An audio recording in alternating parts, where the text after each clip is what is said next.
Hello, everyone, and welcome to Hiring for Good podcast. As usual, I am Tanis Morris, and with me is my lovely co-host, Suzanne Hannafin. Good morning, Tanis. Good morning. And today we have a very special guest with us. We are honored and privileged to be welcoming Helaman Escobar. Helaman, I had the opportunity to meet, I guess, maybe a couple months ago. And when I heard his story, I knew he had to be a guest on Hiring for Good. Helaman is a career genomics professional with extensive leadership experience and recognition in the field. He's been a high-level leader at Twist Bioscience, where he oversaw genomic manufacturing and innovation. Previously, he led translational science initiatives at Intermountain Precision Genomics, advancing genomic research for clinical applications. He's also contributed to the growth of DNA sequencing at Eurofin's MWG operations. Operon. Mm-hmm. Yes, and he'll explain what all of this means to our audience, because honestly, it's fascinating. And he played a key role there, expanding next-generation sequencing capabilities. His leadership in genomics has continued to drive advancements in personalized medicine and biotechnical innovation. Helaman, thank you so much for being here, and good morning. Good morning. It sounds really good. I want to meet that person. It always sounds good. Well, you know, when you and I first sat down and had the opportunity to talk, I was fascinated. And actually, I'm not going to even try to explain all of the different reasons that I found your journey so interesting, because I know our audience will feel the same way. But I will ask you to keep it accessible to the non-scientific folks, because I know sometimes, I always get intimidated doing the intros for people with a heavy science background like you. But why don't you kind of start by just telling us your story, if you don't mind? Oh, of course. Everything started in high school for me, just to kind of give you the background. So I'm originally from Brazil. Mm-hmm. So I grew up in São Paulo and attended a private French Catholic school. But one thing that I always had really interest in science, but just became fascinated with some of the biology, especially the molecular level things that we were learning. And this was in the 80s, right? Late 80s. So a lot of the genetic engineering things were coming out, the technology, it was just so exciting. And so I was just completely fascinated by that, and then decided I was going to pursue a career in biology, molecular biology. So I started college in the University of São Paulo, and eventually later on, I had the opportunity to come to the United States and finish my degree here. So I got a degree in molecular biology by Brigham Young University and in Utah. And early in my career, what I did is I had the opportunity to run service labs in the academic environment. And it's kind of like a mini business you have inside of university, right? So we ran technology instruments in DNA sequencing and other analytical instruments that something to do with DNA in some level. And we provided those services to researchers at the university, outside the university, and I'm working closely always with the researchers, the primary investigators, the different labs at the institution. These were really exciting times, because this was, early 2000s is when next-gen sequencing came. So we were using some of the traditional technology to analyze DNA, mostly DNA sequencing, right? So this is a technology that's almost everybody that works with biology in some degree needs at some point in their research, right? You need you might need just a little bit of it, or you might need a lot of it.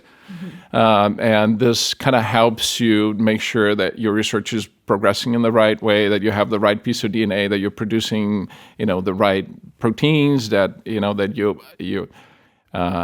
you are creating the right constructs of bacteria. I'm trying not to be too technical. So far, but anyway, so that whole idea of engineering something, engineering the DNA of something, right, and to produce something that you need. Yeah. Or to create some kind of mutation that you want to study, or to create some kind of protein that you want to study. And even when I was still in college, I had the opportunity to work in the lab where what we were doing is exactly that. We were manipulating bacteria, E. coli, and we were changing the DNA of the bacteria to see what happened in certain genes and how the bacteria behaved, and if we got kind of the phenotype that we want, or in other words, kind of the behavior that we wanted. So this is what I did early in my career. It was really exciting, and that kind of started me in the path to business, right? Because my idea naively was like, okay, I'm just going to be a researcher. I'm going to discover something great, and I'll be famous. And but then when you're running a lab in a university, right, you're kind of running a small business. You know, you have a budget, you have to hire people, you have to. One of the big portions of running a lab inside a university that offers services is that you have all your customers, right, which are the scientists. And they come in and they want to know why something didn't work or did work, what kind of services you can provide, how that's going to help their research. So you become a technical expert on the technology and how to use that technology. And you support them in the front end of what they need to do. And then in the back end, depending on the type of technology, you need to have somebody in your team that can help to interpret the results of what you did for that group. So that was pretty exciting. So I decided to, instead of continue on and getting a PhD and really staying and becoming a full scientist, I said, well, why don't I get a business degree, right? Because I like this overlap between the science and the business, those two aspects together. And so after a few years running core facilities, that's what we call those service labs, I ended up getting an MBA, right? And I eventually transitioned to the industry. And I spent several years at Eurofins. At the time, it was called MWG Opron because those were other companies that Eurofins had purchased, right? And then we moved. We were in Utah. We moved to Alabama, which was an unusual place, right? That's not really a biotech hub. But they do have Madison, Alabama, Huntsville. They have the Hudson Alpha Institute, which is a great institution with a lot of startup companies, in genomics, and that's where Eurofins had the genomic facility, right? Can I ask just to clarify? I think a lot of people don't understand what a big deal Eurofins is, or what a massive operation. Do you mind just saying a few words about that? Because I think it's really interesting. So Eurofins, Eurofins has hundreds of labs around the world, and it's a company that had over many years, acquired a lot of specialized labs in different areas. So they have labs that do environmental testing, food testing, technical in many ways, and they also have a division that's for genomics. And eventually, when I was at Eurofins, they also started acquiring, because the company was big enough, they have enough leverage to start buying also companies that were in the clinical business, which usually, those companies usually require a higher multiple, and you're talking about hundreds of millions of dollars.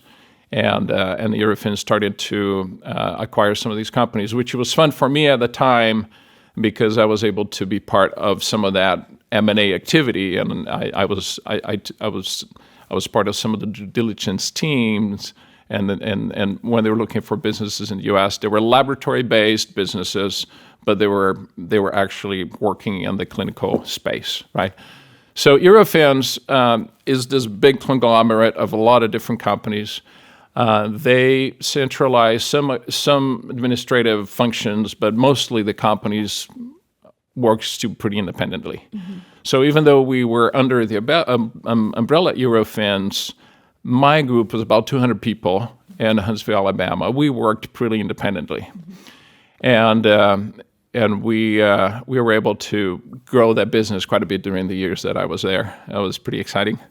And bring in some new technologies, start some new service lines, And again, I was still overseeing laboratory operations, but I think there was another completely different layer of really working with other teams that now had a lot of resources to do sales, to do marketing, to do software development.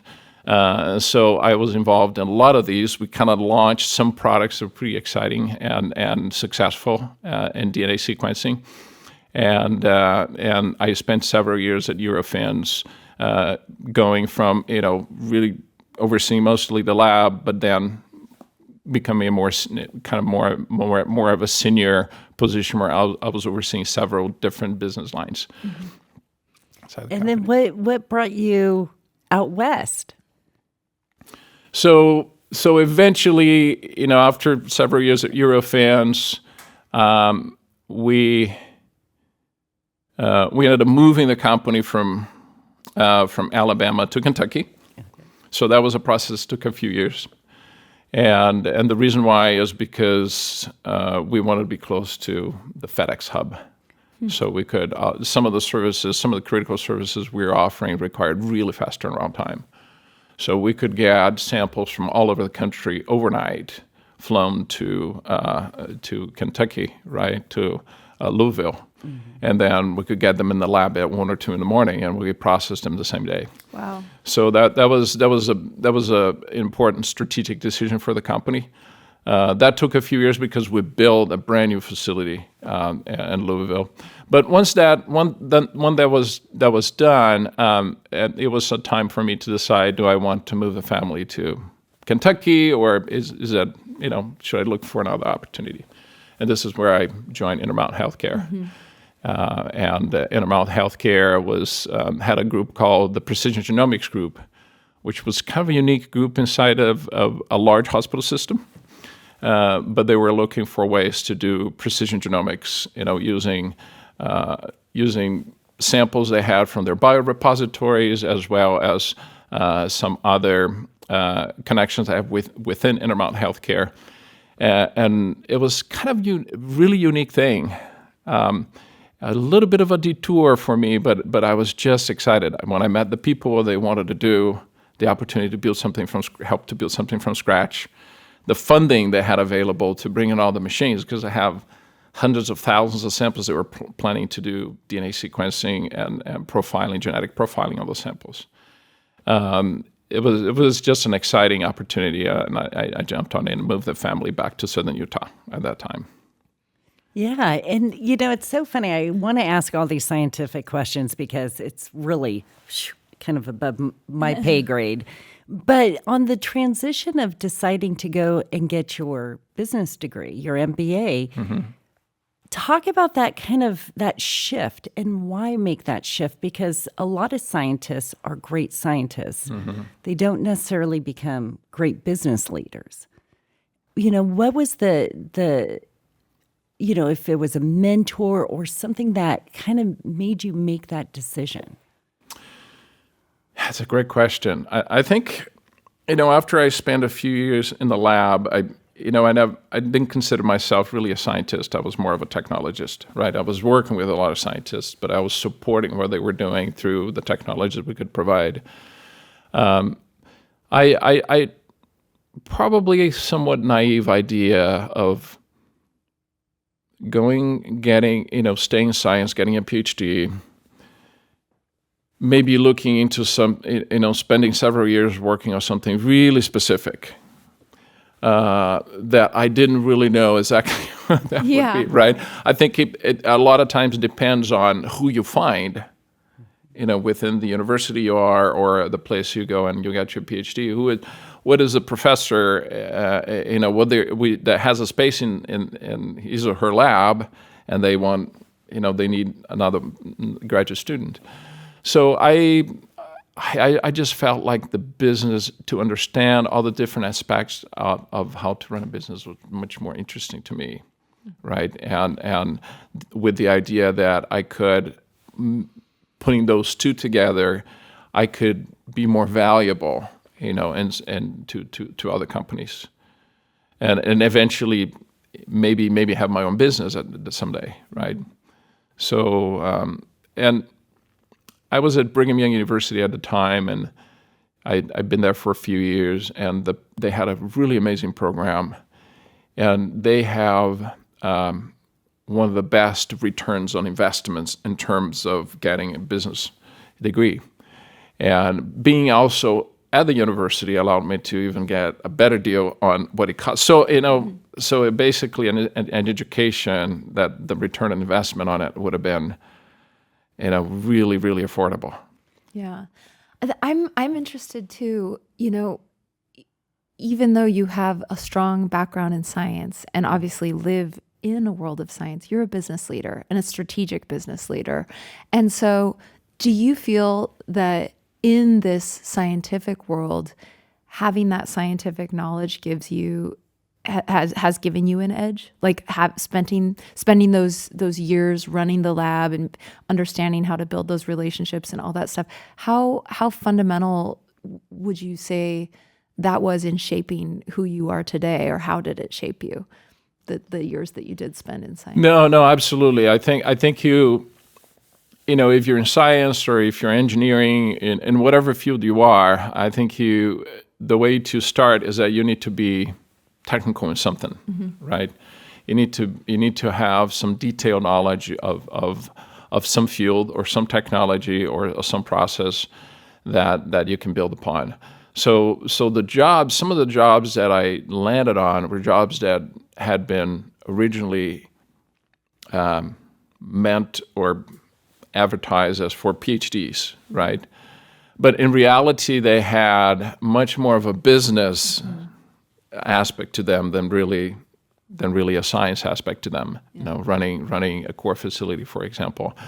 And so it was a good combination, and I think people realized that was valuable. And I had enough experience running and being hands-on, running that technology, running the machines that also brought a kind of validity to what I could bring to the table. So it was a good combination of things. It was great for me. I think one of the important decisions I made early on is that when I was in school, I got into a lab pretty quickly. And I spent several years in working in a lab and learning a lot. So by the time I graduated, I had already worked with DNA sequencing for a few years, right? And so I had that hands-on experience, and that really made a difference, And I was fortunate enough that the college had an old sequencing machine that people don't even remember the name of the technology anymore. It was called Lycor, and it was very manual the way you did the DNA sequencing. Everything's like light years away from that now today. But at that time, it was a unique opportunity, and I had that, and that helped me take the first step after I graduated. Yeah. That's amazing. And as you go into the business world and transition, and you work for a very large, international corporation, how did you as a leader bring in those core values that are important to you to, because it is different managing a bunch of technical people. Yeah, so talk to us about those values and how you operationalize those in your day-to-day business. So I am really grateful for some of the leaders, some of the bosses that I had.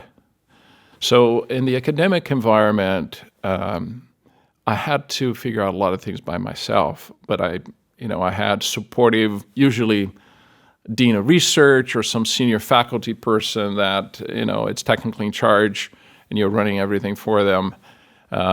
These people were very approachable, right? So I think early on I developed some values or understood some values as being important. The reason that you need to be approachable, you need to communicate well, you need to collaborate well. And then I was fortunate when I did move to Eurofins and other companies, I had some really terrific bosses that had also a mentality of being very, very collaborative, right?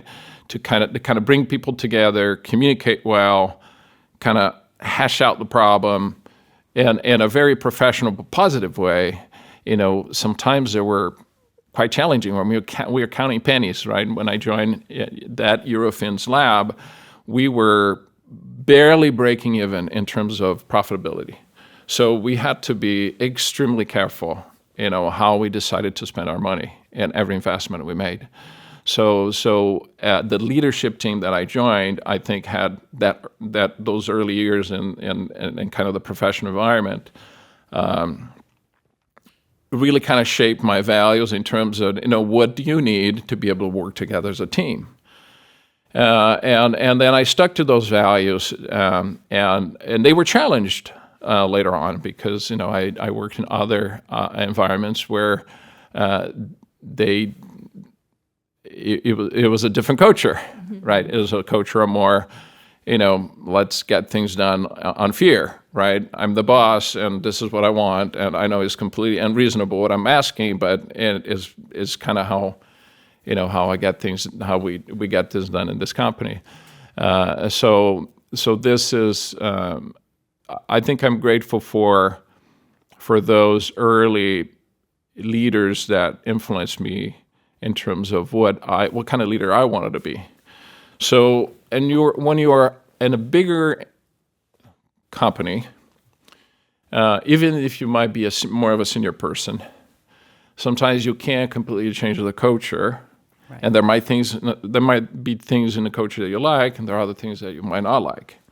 But what I've always tried to do is that my teams, and I've had large teams reporting to me, the people that report to me, I create an environment where there are some values that I think are critical, and some of them are that you have open communication with people.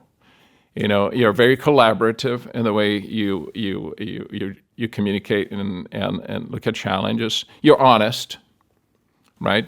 And people are dedicated. But dedication means also that people need to find balance in their lives sometimes, right? They need to have some work-life balance sometimes. So I think as a leader, you need to reward people with flexibility that when you know that they're working hard and they're being very dedicated, sometimes they also need a way to do something, to find some of that balance. This is such a first of all, I love that philosophy, and I'm sure that the people who've worked on your teams are deeply grateful, probably just as you are grateful to the bosses who mentored you or who showed you this path. When you build teams, when you're hiring and adding to your teams, what qualities do you look for in the people that you're bringing on board? That's a great question, Dennis, and I have to say, hiring can be challenging, and a lot of companies don't know how to hire. I've been interviewed for pretty senior positions where people are talking to me for maybe 15, 20 minutes, and they clearly don't know what questions they're going to ask you. And I think it all starts on how you're going to interview people. Right? And to be prepared for that, to think about what exactly you want out of that interview, what critical things that you need to know about that person. And when I interview people, or in my teams, as we talked about, how we're going to find the people that we need, I think we look for things beyond just the technical training, which is obviously needs to be there, right? And it needs to be some way to vet candidates. But position things and questions in a way that you can see people have those same values that I described. If they're good in collaborating environments, if they communicate well, if they are honest about it, if they are true to that experience. I've read hundreds and hundreds of resumes. And you can tell right away when people are just completely overstating the kind of experience they have. I'd rather talk to somebody that can tell me, look, these are the things I really know how to do. These are the things I love to learn, right? And have a little bit more of that meek attitude. And by meek, I don't mean that people need to be put themselves down. It means that they realize, that they can learn from other people. Right. They can bring strength to the table, but they also realize that there's a lot that they can learn, right? And they bring, another thing that I look for people is just an enthusiasm, real enthusiasm. They're just passionate about really wanting to help and willing to also wear different hats when needed, especially in smaller teams, right? And no matter what you do, you always have to wear different hats. Yes. And people need to be willing to that and not come back to you and say, well, this is not in my job description, And so I think I look for those same values. And it's interesting, I'm going to go back a little bit. You said that not only did you learn from those great mentors and great bosses, but you also learned what you didn't want, or you saw behaviors that you say, that's not me and I'm not going to bring forward. And I think that's an important thing to bring up and to share, because I think we learn from more with our scraped knees of falling down than we do winning gold medals and taking those lessons learned. So with those lessons learned, looking back in your youth, what advice would you give your 20-year-old self? Or you have a young daughter. What advice would you give her? So there's so much, Yeah. some great things. And I thought about it a little bit. I think even though I had great mentors, I think one of the advices I would give myself or anybody else that wants leadership, right, wants to grow into a leadership position, because I've come across people that they want to be just individual contributors, and that's great. You need some of those people, and I've had put people in management positions where they came back to me and said, Helaman, I really don't want to manage people. I just want to go back to the lab, right? Which is totally fine. Yeah. Right. So I think one of the things that was challenging for me is the transition from a more entry-level management position to a more middle and senior-level management position. That was actually harder than I thought. And I was very naive about thinking, this is great. I'm great. I'm going to do. I know exactly what to do, but it's actually difficult to do that transition and understand, what you need to delegate, how do you need to lead other leaders, right, and how you can delegate without abdicating away things, right. So, and stepping away from being the technical expert, and realizing, okay, I have other people now that can do the technical day-to-day stuff, and what is my role to really move the organization forward? How am I contributing? I don't want to micromanage these people, but I just don't want also to just abandon them, right? So I think that's something that I would tell people to do a little bit of planning. Find a mentor that has gone through the position and can help you to understand, how do you go through that path successfully? Because I had to kind of learn somewhat by try and error, right? Yeah. Either micromanaging people or just leaving them alone, but not actually following up enough, not creating a rhythm of accountability that people can get back to and say, look, you don't need to tell people how to do things, but you need to make sure that things are getting done. Right. And it is a different mindset of being kind of that tactician. What do I need to do today? Versus kind of that strategist of where are we going to go? How are we going to get there? And that is a very hard transition. And so if you were, again, going back to this advice, what were the steps that helped you with that switch? I think it was a little bit of learning, really, and thinking and understanding, how can I contribute? I think when you work with, in my case, right, when you work with scientists, and I had teams of bioinformaticians, I have teams of scientists, so I had people that are very smart and very educated reporting to me. They're usually more intelligent than I am, right?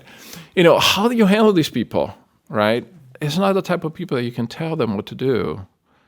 And every day I don't tell a bioinformatician how they're going to build that analytical pipelines, but how do I actually help them to get things done? How do I remove blocks from them? I don't know if I can. That's a great question, Suzanne. I think for me it was like more trial and error in communicating with people, seeing what works, understanding that going from abandoning people to, okay, where do we find a cadence that I provide them an opportunity to come back and say, this is getting done, and this is, in a certain level of detail of how things are being done, right? What progress is being made. But at the same time, give them the space to solve problems.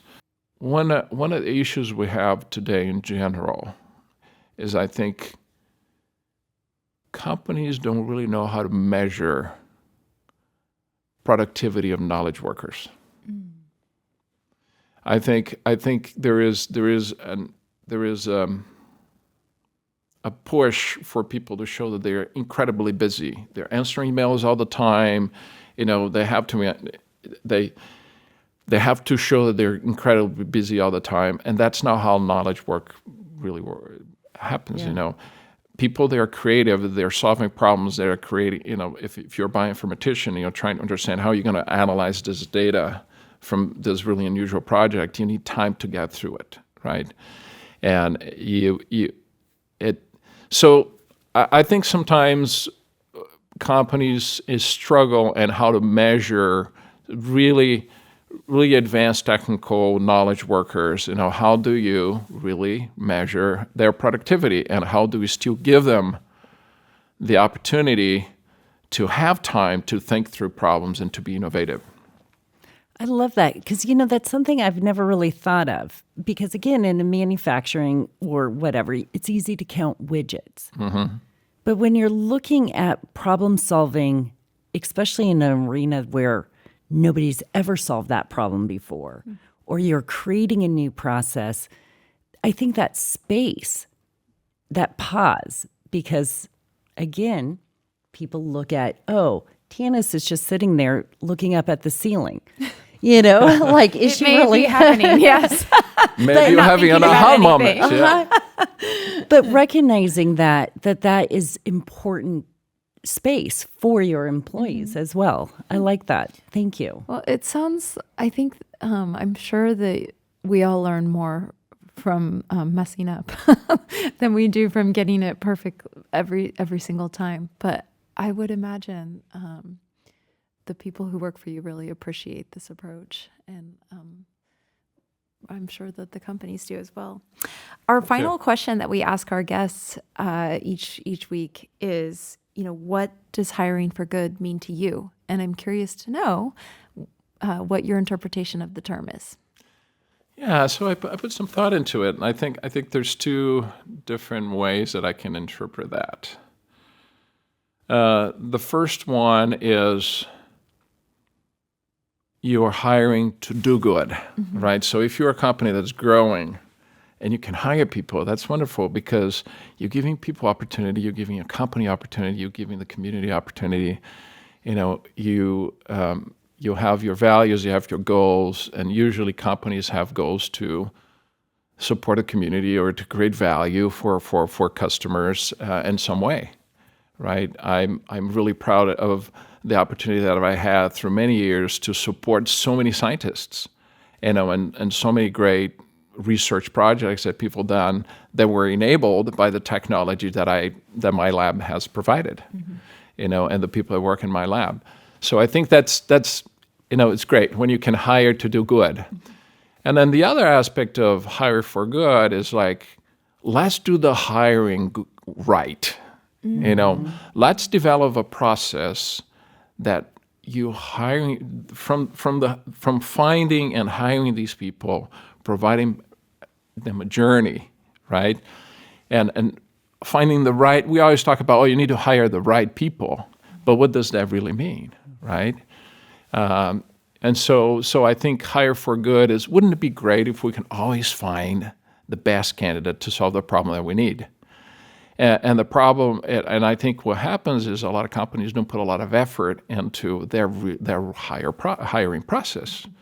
And also they are jeopardizing their hire for good process from the beginning. So those, I guess, what comes to my mind, those two things. Well, I like them both.